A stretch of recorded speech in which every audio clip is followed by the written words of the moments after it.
Welcome to Agri-Pulse Newsmakers, where we aim to take you to the heart of ag policy. I'm Spencer Chase. Our guest this week is Congressman Randy Feenstra, who joins us to discuss the Biden administration's move to allow summertime sales of E15. But first, here's this week's headlines. New inflation figures out this week paint a grim picture for consumers. Hannah Pagel will have a deeper look later in the program, but the initial figures show inflation is at 31-year highs, as grocery prices are 10% higher in the last year, and prices for all items rose 8.5%. The White House argued the gas price figures in the reports came from a time frame before the administration authorized withdrawals from the Strategic Petroleum Reserve. Republican lawmakers have been critical of the administration, saying it is not doing enough to curb inflation. The Environmental Protection Agency released a new work plan to outline how it plans to meet its Endangered Species Act requirements during the pesticide approval process. EPA says it will give highest priority to court-ordered deadlines. Agri-Pulse's Steve Davies reports some ESA consultations have taken more than a decade, and the agency is looking to work with the administration's wildlife services to expedite that review. EPA has more than 50 active ingredients and more than 1,000 pesticide products with court-enforceable deadlines currently on the books. The EPA was also in the news for another reason this week, as the Biden administration announced plans to allow E15 to be sold during the summer. President Joe Biden made the news official in a speech at an Iowa ethanol plant. The change will technically happen by way of an E15 waiver due to a fuel supply emergency, and the agency is expected to file that documentation a little closer to the current June 1st deadline. The move is welcome news to a long list of people who have been calling for the E15 waiver, including Congressman Randy Feenstra. The Iowa Republican has been involved in Capitol Hill letters and co-sponsored legislation to lift the summer driving season restriction. We spoke to Feenstra and asked his thoughts on the news. So President Biden was at Milo at one of the ethanol plants this past week, and he said that, he wants to extend E15 to September. It's a little bit of good news. Obviously, I've been very passionate about having it year round, and I think that's the step that we have to go. Bigger than that is, we have to have energy independence and biofuels, ethanol, biodiesel. These are all great opportunities, and I wish he would have expanded on those opportunities, but that wasn't talked about. Mm-hmm. You mentioned the year-round aspect of it. Obviously, this is an emergency move being done by the Biden administration. We saw regulatory action by the Trump administration previously. I think there's general recognition that the cleanest way to make that year-round move happen would be through legislation. But your thoughts on the prospects of that on Capitol Hill? Yeah, exactly. So we have a bipartisan bill that I introduced with Congresswoman Axney, the Homefront Energy Act, to try to do this, not only to create E15 year round, but also extend the tax credits, also create some more research and then eliminate Russia buying oil from Russia. So all these things put together are in a bill. We're trying to get it moved. The concern I have is the administration came out with their budget 2 weeks ago, and there was zero word on biofuels and any increase or any dollars going into biofuels. So that to me is a real concern, and I voiced my opinion in a hearing saying, hey, why is this? This is usually, when the administration comes out with their budget, that usually is sort of the items that they want to push, and biofuels was not one of them. So to me, I have grave concern about that. Mm-hmm. I had the chance to speak to one of your House Ag Committee colleagues, Angie Craig of Minnesota, earlier this week. She told me that in the Democratic caucus, a number of people are walking up to her and asking about ethanol, given the current gas price picture, given the Russian invasion of Ukraine. What are your Republican colleagues asking you? Yeah, exactly the same thing. I mean, we want to be energy independent, and every family, every business, they're feeling these high gas prices. I hear this going around to all 39 of my counties that, everybody's saying, what can you do? Well, very quickly, we have the capacity through biofuels, ethanol, and biodiesel to lower this price very quickly. And that's a lot of my colleagues, just like Sherry Bustos is saying on the Democrat side, or Congresswoman Craig. But now we have to act. And I think us Midwesterners in Congress, we all get it. But it's unfortunate that the people on the Ag Committee on the East Coast and West Coast are not conducive, are not singing the same song. Well, and some of those East Coast and West Coast folks that you mentioned might look at the current commodity markets, see the current price of corn, current price of soybeans, current price of gas, and wonder, is biofuels the right way to go here? I mean, are you concerned at all about any kind of a backlash from your colleagues who maybe already don't support biofuels? Well, here's the thing. I think we need to inform congressional people that don't understand biofuels. They think that we're taking food and making it into fuel. That's not the case.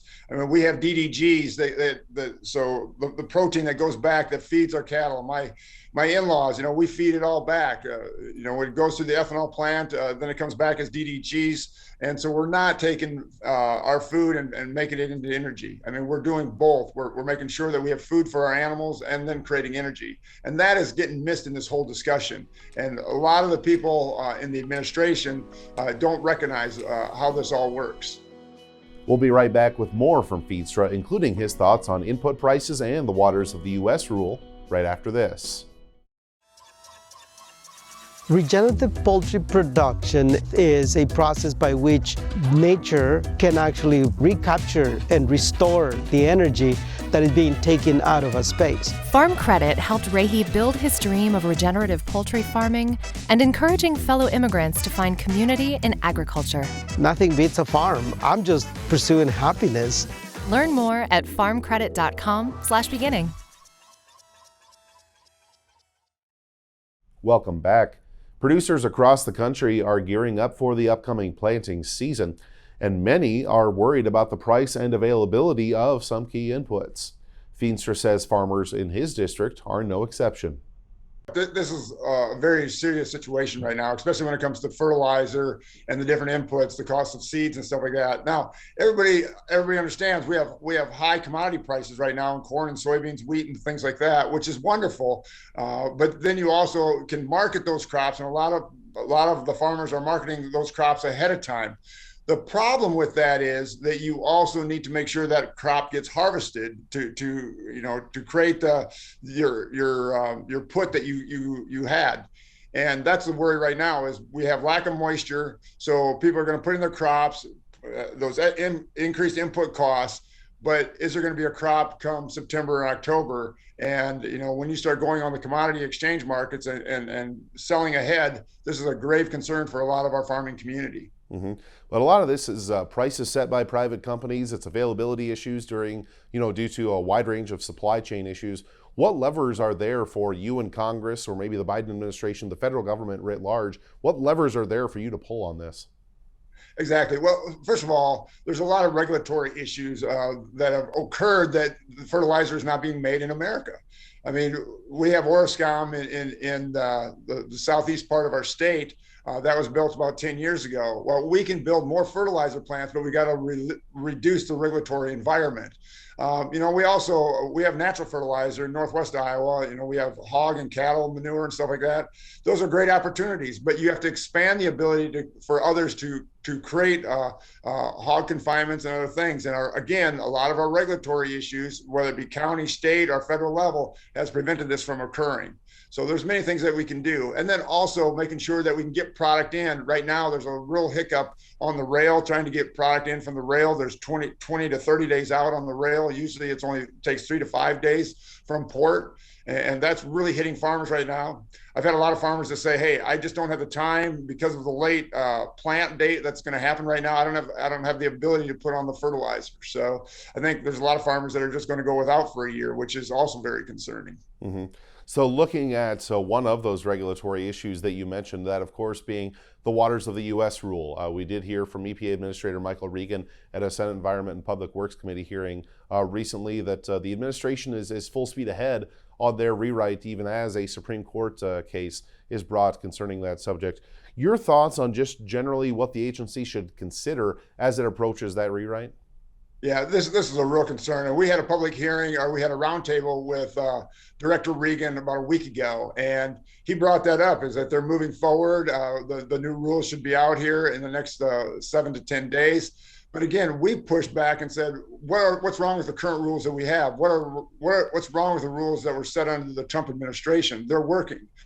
Any new rules would be very, very punitive for our producers, and would actually overextend on what waters are. You know, what accounts for a water, for a stream or a creek or whatever it might be. You know, what the new rules would look at is say any little runoff would constitute a penalty. So we have a lot of grave concerns about what's happening with the waters of the U.S. And again, the EPA is out of control, and we knew this under the Trump administration. He reined it in, and we have to get back to making sure that they're accountable for what they're doing. So there are a lot of folks that thought the Obama-era WOTUS rule went too far. A lot of folks thought the Trump-era rule didn't go far enough. Is there middle ground here, or is this a kind of a perpetual court system fight that we should anticipate seeing for a while? Well, I honestly, I think Congress has to get involved. I mean, so you have EPA dictating back and forth, depends on who's in the administration. You know what? It's Congress's role to act and set policy, and I think that's what has to happen. We talked about that as an ag committee, that we have to do that next year when we get in charge, when we take the majority, and finally set this once and for all. To me, Congress needs to legislate and keep agencies like the EPA out of it. What would that look like? Is that an appropriations rider? Is it rewriting that portion of the Clean Air Act? What would be the approach there? To me, you have to rewrite that portion of the Clean Air Act, and you could do a rider also. But I think that area has to be rewritten and then passed. And I think we have the ability to do that. Mm-hmm. So want to close on a different subject here. We see just this week the Senate Agriculture Committee announced that it's going to be holding a field hearing later this month in Michigan. We've seen a number of House Ag Committee hearings in Washington, but when do you think you guys are going to be hitting the road? Exactly. So this is a big deal. We are behind when we're talking about the farm bill coming up next year. G.T. Thompson, who's a ranking member of Ag, will probably be the chair next year. And, you know, we're looking forward to him even coming to Iowa, to our Iowa State Fair, trying to do a hearing at the fair come August. But we're really behind the ball right now, especially when we're talking about conservation programs, when we're talking about backstops for financial backing for our producers when it comes to crops and even other commodities and livestock. So we need to continue to have these hearings, but we're behind, and we have to continue to move forward and listen to what the public says and what the producers are saying to start implementing and putting together that next farm bill. And just quickly here, as we come to a close, you say that the committee is behind. In your opinion, is the committee behind so much that reauthorization of that farm bill in 2023 might be in jeopardy? I do. I mean, we'd love to get it done by the end of 2023. That's what we're talking about as a Republican committee. Again, there's a lot of moving parts. A lot of things have changed over the last several years. So we have to understand what new items need to be brought into that next farm bill and make sure that there's protections for our farming community. Congressman Feenstra, thanks for joining us. It's always great to be on. Thank you so much. We'll be right back to discuss this week's news with our panel. But first, Hannah Pagel takes a look at the Consumer Price Index figures in this week's Ag by the Numbers. If you've been shopping for food or filled up your truck with gas recently, you've probably noticed that prices are shooting upward. The latest inflation figures underscore why consumers are paying rising costs on their grocery bills and at the fuel pump. The Consumer Price Index from the Bureau of Labor Statistics reported grocery prices increased by 1.5% in March and 10% over the last 12 months. This is the largest 12-month increase consumers have seen in the last 31 years. Prices for all items rose 8.5% in the 12 months ending in March, which is the largest 12-month increase since the period ending in December 1981. The All Items Index had a 1.2% increase. That followed a 0.8% increase in February. The blue line shows the price percent change for all items over the last 5 years, and the green line represents food items. Accounting for over half of the all items monthly increase is the gasoline index with an 18.3% increase. American Farm Bureau Federation Chief Economist Roger Cryan says that overall, we're seeing the highest level of inflation in 40 years. He said inflation creates a lot of price uncertainty and a disconnect between long and short-term pricing. Cryan says stopping inflation is critical.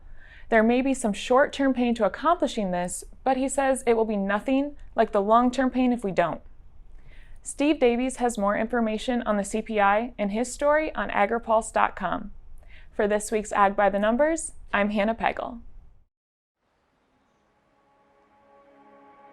Farmers are always there for each other. We shed tears together, we celebrate together, but we also grow together. Farm Bureau is the largest general farm organization in the country. We have the farmers' back. If you're a farmer and you're not a member, we would welcome you into our Farm Bureau family. And if you want to know more about agriculture, come be part of this great family. Happy to be joined today by an expert panel to discuss this week's news. And obviously the big news of the week was that Biden administration E15 announcement. And joined today by Jeff Cooper with the Renewable Fuels Association, Courtney Briggs with the American Farm Bureau Federation, and Ralph Lott with the United Soybean Board. Appreciate all of you taking the time to join us. And Jeff, I'm going to go to you first, because obviously this is something that the administration and the the ethanol industry had been working on for quite some time, securing this emergency relief. But I think everyone is under the influence that this is a pretty temporary solution. So where does the industry go from here? Well, it is a temporary solution. It's a stopgap measure that we expect will get us through this summer, but we still have the issue of what to do permanently and long term. And so this buys us some time. The announcement this week buys us another 12 months to get a permanent resolution in place before summer of 2023. And we are going to be actively pursuing every possible option at our disposal to make sure that we don't have this same problem next summer, and that the marketplace can continue to sell E15 uninterrupted. Well, and I imagine the cleanest possible solution at play for you here would be a legislative fix. And, we recently heard Chuck Grassley, who, people can, respectable minds can disagree, but I don't know if he takes second place to anyone in terms of ethanol advocacy on Capitol Hill. We even heard he say that it's going to be difficult to move legislation. Your thoughts on whether or not a legislative fix could have legs? Well, I tend to agree with Senator Grassley, and I would agree with you that he has been our most ardent champion in the Senate. It would be a heavy lift to get legislation through that would resolve this permanently in the law. We, of course, are going to look for opportunities to move that sort of legislation, most likely or more likely as part of some bigger package that might grow legs and run. But we're left with other options as well. There's currently an effort amongst 8 or 9 governors here in the Midwest. They have certain rights under the Clean Air Act to establish RVP parity in their own states that would allow summertime E15 sales. So there are some other approaches that are being explored. Legislation would be the cleanest, but that's not the only way to do this. Mm-hmm. Ralph, the administration says that this is a move that they were taking to help consumers deal with inflation, the rising cost of gas, et cetera. And I want to take a little bit of a different look at that, because we've seen inflation really across the economy, including in the grand scheme of agricultural inputs. I wonder for you as a producer, how has the current inflation, the current price hikes that we're seeing, how has that impacted you? Well, I think it's affected all farmers. We right now have problems getting some of the inputs we need for the farm. If you go any place with your vehicles, you think twice, because you try to pick up parts at 2 or 3 different locations at once, so you're not just chasing out there for individual stuff. But it's just affected everybody, and what it's going to do for fuel with farmers. On my farm personally, we no-till everything, so we use about 3 gallons of diesel per year for the entire year, so it's not a big deal, and we only buy diesel once a year. So we bought it last fall, which was a good move at this point. But come this fall, if prices don't come down more, we're gonna have to pay a lot more for it at that point. Mm-hmm. How does risk management factor in here in a situation like this, as we see such price volatility, such input cost volatility? Yeah, that's a real tough one. None of us have any control over that. We just sort of get the stuff we need, and we have to pay for whatever. We're very fortunate, though, that all grain prices on the Chicago Board of Trade are higher too. So I think what the farmers will make will probably be similar to what they have in the past, just because we're lucky. Inputs are high, but also what we're selling is very high too. So that's a good thing happening. Courtney, I want to bring you into the fold here because, recently we saw the EPA Administrator Michael Regan head to Capitol Hill and was asked about a number of things, E15 among them, but also the Waters of the United States rewrite among them as well. He told, senators on Capitol Hill that is something that the EPA is still pursuing, even given the fact that there is Supreme Court challenges on the matter. I know this is probably a million, maybe even $1 billion question, but does the agency have the chance to get it right here, or are we looking at potentially more court battles on whatever it is that the administration plans to turn out at this point? Well, you are correct, Spencer. The administrator made it very clear that they are not moving away from their regulatory actions. They have that proposed rule that's still hanging out there. The comment period closed back in February, so they're working on responding to folks.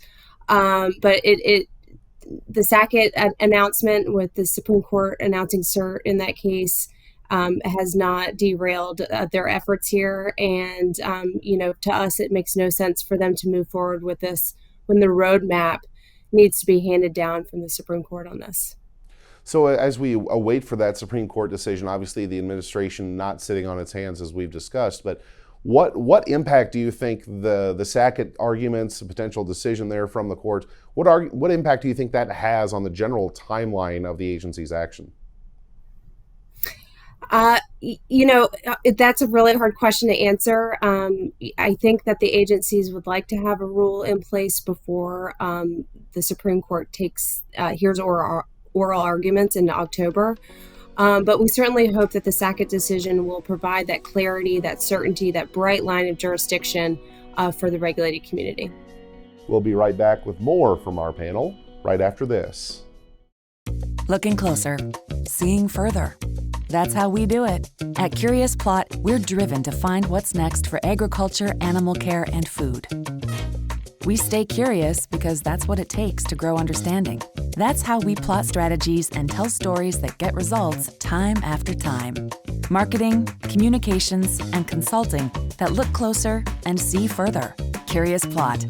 We can't wait to help you tell your story. Welcome back. There's been quite a bit of news from the Environmental Protection Agency critical to food and agriculture as of late. But how has the administration been to work with for food and ag stakeholders? Our panel explores. I would say it's been very mixed because there definitely are issues that we've worked hand in hand with EPA on.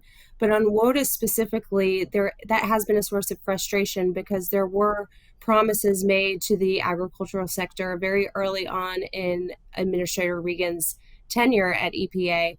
And we feel that he has really failed to bring in the agricultural perspective when it comes to these WOTUS conversations. So we wish there was more stakeholder outreach, and we specifically wish that there was more outreach to small businesses. Mm-hmm. We do see that the EPA is working to do some agricultural roundtables across the country. A number of state farm bureaus hosting some of those events. Is that enough? What more would Farm Bureau like to see in terms of agricultural outreach? Well, let me be clear. Those regional roundtables are not ag-specific outreach. There are many different industry sectors that are going to be part of that, including the environmental community, the environmental justice community. So various points of view coming together for those regional roundtables. So that those are not specifically ag focused, but we will have ag interest in the room at all of those roundtables. Okay. Jeff, bringing you back into the fold here, obviously we've seen this administration announcement this week. I have to imagine puts a smile on your face. We saw some SRE news last week that I imagine made you fairly happy. Generally speaking, your thoughts on kind of the temperature of the Environmental Protection Agency when it comes to biofuels policy? Well, Spencer, we've seen a night and day difference between this administration's EPA and the previous administration's EPA when it comes to renewable fuels, and specifically the RFS. We have seen this administration and Administrator Regan really embrace the renewable fuel standard. We've seen them commit to enforcing the program as intended by Congress, and I think a good example of that is the agency's really changed approach to small refinery exemptions. Really on day one of this administration, they've made it clear that the days of just granting in mass all of these questionable exemptions to small refiners, those days are over. And I think EPA has done a good job of backing up that commitment. We've found them to have an open door and an open mind, and they've been very responsive and receptive to us. And we've had a great relationship with Administrator Regan and the whole team at EPA. Mm-hmm. Ralph, I know as a checkoff board member, you're probably not going to be diving headfirst into policy issues, but on the general subject of, we talk about all these different policy discussions, the subject of regulatory certainty and understanding what is coming from the administration, what does that mean for you as a producer? Well, it means a lot, especially here in New York. We always have our EPA looking over our shoulder here, our DEC, making sure everything's got to be double checked. Before we get a chemical, they've got to look at it here at the state level. So it's regulatory is a thing every farmer worries about. You always are afraid you're going to be doing something wrong, and you're looking over your shoulder all the time to make sure you try to do things as right as you can usually. But weather affects us so big that we've got to do things at different times that we sometimes wish we'd done it earlier, because you can only do so much on a farm. My farm, we're only 3 of us here, so it's a little tough sometimes getting things done on time. We try to do everything ourselves. We don't hire any labor or anybody else to do the work for us. So regulatory is always something. My oldest son does all the spraying, and he's always keeping good records. Electronic records today make things so much easier for us. We can do a really good job. Our thanks to Jeff, Courtney, and Ralph for taking time out of their day to join us.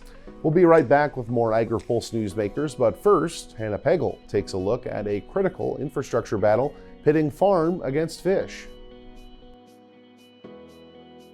If you have ever traveled to Washington State, you may have seen 4 dams on the lower Snake River that appear to be working exactly as planned, providing irrigation, an affordable pathway for farm exports, and clean hydroelectric energy.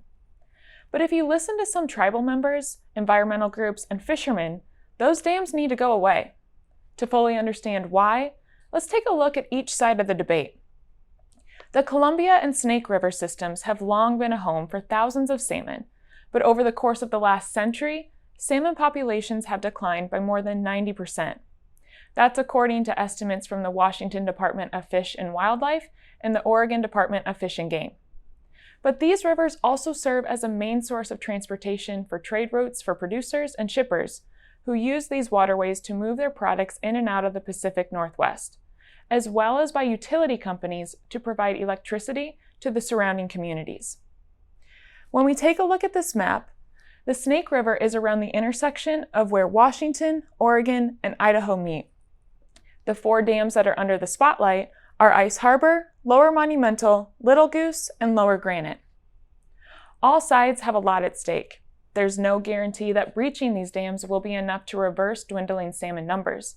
And if they go, grain producers lose an important shipping route, and farmers must find other ways to irrigate thousands of acres of farmland. All of that, and the region says goodbye to 1,000 megawatts of renewable energy. But if the dams stay, all 4 species could continue to decline. You can learn more about the situation and the impact breaching these dams have on the global U.S. economy by going to Noah Wick's story on agripulse.com. For this week's Map It Out, I'm Hannah Pagel. Did you know Agri-Pulse has all your favorite podcasts, including Open Mic, Newsmakers, and Drive Time? Take us wherever you go. Subscribe at agripulse.com or on Spotify, Google Play, or Apple Podcasts. Agriculture Future of America is a nonprofit building transformational leaders in food and agriculture. AFA prepares college students to join the workforce as innovative and engaged young professionals who will shape the future of agriculture. Head to agfuture.org to find out how you can get involved. Thanks again for tuning in for another episode of Agri-Pulse Newsmakers. Before we let you go, here's what's on the horizon for the week to come. Congress will be on recess for another week, and lawmakers can be expected to return to town the week of April 25th. The D.C. Circuit Court of Appeals is set to hear arguments in a case brought by hemp producers. They're worried about a drug enforcement agency efforts to seize hemp if it comes in with higher than allowed THC levels. Those arguments will take place on Tuesday. And USDA is set to release an annual summary for total livestock slaughter throughout the country.